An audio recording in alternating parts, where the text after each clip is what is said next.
Especially you get up early. Anybody get up early like 5 a.m.? Anybody get up 5? Really? Anybody get up earlier than 5? Really? Why? What time? 4:30. You work out at 4:30? Really? You know them same muscles come at 6, right? You can.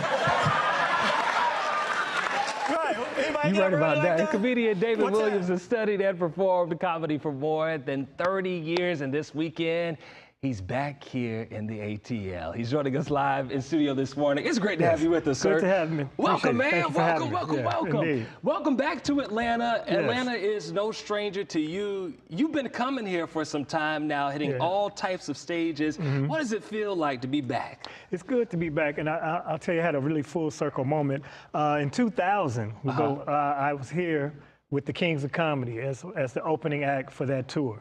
That's major. So Usher was backstage, and he asked to take a picture with me back then. That's so funny, because the first time he ever came to Chicago, I was the host of his event.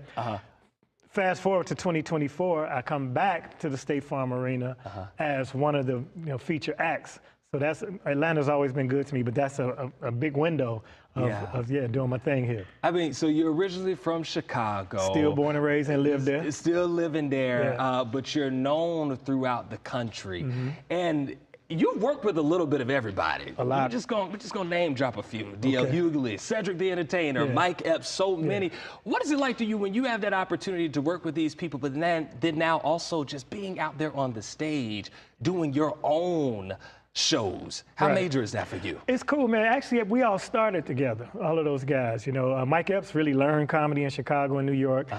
Ced used to drive from St. Louis to Chicago and do open mic. I remember Cedric in his Mustang coming to Chicago. Oh, that's funny. But I've worked with a lot of major music artists over time, too. In fact, I was on Frankie Beverly's farewell tour with the OJs and the Whisperers. That was one of my most favorable performances. But greats like Luther and Ray Charles and Gladys and Patti LaBelle. So I've been on those stages with these people. So to now just do my thing on solo as a headliner is a beautiful situation. So you've got a show. Yeah, man. It's going to be in Norcross. Tell us a little bit about what fans can expect. Well, the first thing they can expect, the next time I come here, I'm going to be dressed up, because you brothers are suited and booted around here. And I can put it on. I can put it on. It's required. Yeah. I would put my Friday fit on, but the boss might call me to the office, so we don't do that. Do your thing, man, because it's a lost art. But you can expect to hurt your face, man. I do comedy. It's spontaneous. It's in the moment. But it's also topical and current. But it's nonstop rapid fire. There's no fluff, no filler. Let's go. Speaking of, so what are your thoughts about comedy where it is today? Because the cancel culture is big. It feels like as a comic, you really can't say something without it going viral, and then people have their thoughts about it. But that's kind of what comedy is. And it's weird, because it's a prime example. Deon Cole's a good friend of mine, and he just hosted the Image Awards, and he's getting a lot of flack from the Barbs. And those jokes were subtle and mild. But my point is, when we first started doing comedy, the rule is nothing is sacred, but you have to have tact. So for instance, if I happen to tell a joke that involves a person in a wheelchair, if the person in the chair can laugh at the joke is appropriate. You're cool with it. Yeah. If I do a joke about deaf people and a person that's deaf is laughing, then clearly I know sign language. Because how did they hear the joke? Anyway, the point is, man, don't be mean-spirited. You can be funny without being canceled. And the whole cancel culture, I think, is turning. The tide is turning because the president is so inappropriate, and that the society as a whole is reverting back to some of the ignorance that was there. So that allows us a little more freedom, because as long as it's not mean-spirited, you don't punch down. We let you go because you're here in Atlanta, and I need to know this or that. That's going to really tell me about who you really are. Let's go with it. Lemon pepper wet or hot wings?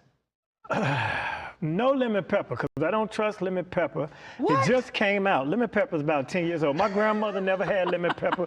It don't taste like lemon. It don't taste like pepper. Wait a minute, man. Wait. No, lemon pepper, I don't trust it, man. I don't believe it, so I'm going to go with hot. All right, listen. Atlanta, home of Coca-Cola. Okay. Which are you picking, Coca-Cola or Sprite? I'm going to go Sprite so I can avoid the caffeine, but I know Coca-Cola is a staple. I got a good friend here, Lynn Brooks, who works at the Coca-Cola company. So I'm going to say Coca-Cola just to be politically correct. All right. But Sprite, because it's healthier, it's no caffeine. Well, I don't know if either are like super healthy, but we like what we like, right? It is what it is. Yeah, let's go. All right.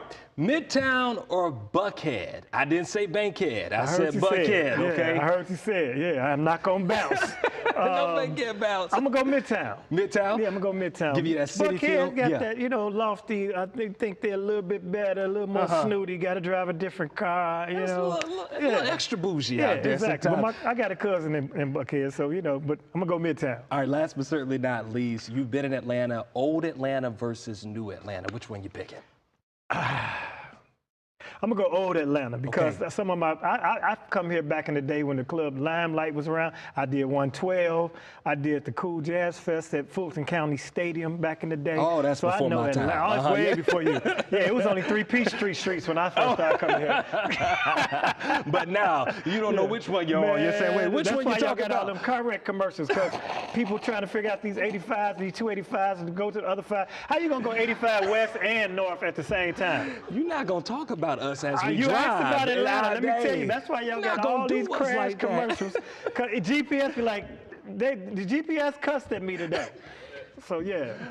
Well, we're gonna leave that at that. Exactly. Damon Williams, it's great to have you with us. Atlanta Comedy Theater, man, all weekend. 2 shows tonight, 2 shows Saturday, 1 show early at 3 o'clock on Sunday because we getting grown. But you gonna laugh the whole time. I'm gonna hurt your face. Gonna hurt your face. That's what we're talking about. We've got how you can secure those tickets right now on our website, AtlantaNewsFirst.com. Thanks for being with us. Fine job, young man. Appreciate you, man. That's how old I am. I'm calling people young. Your First Alert Weather Super 7 Day.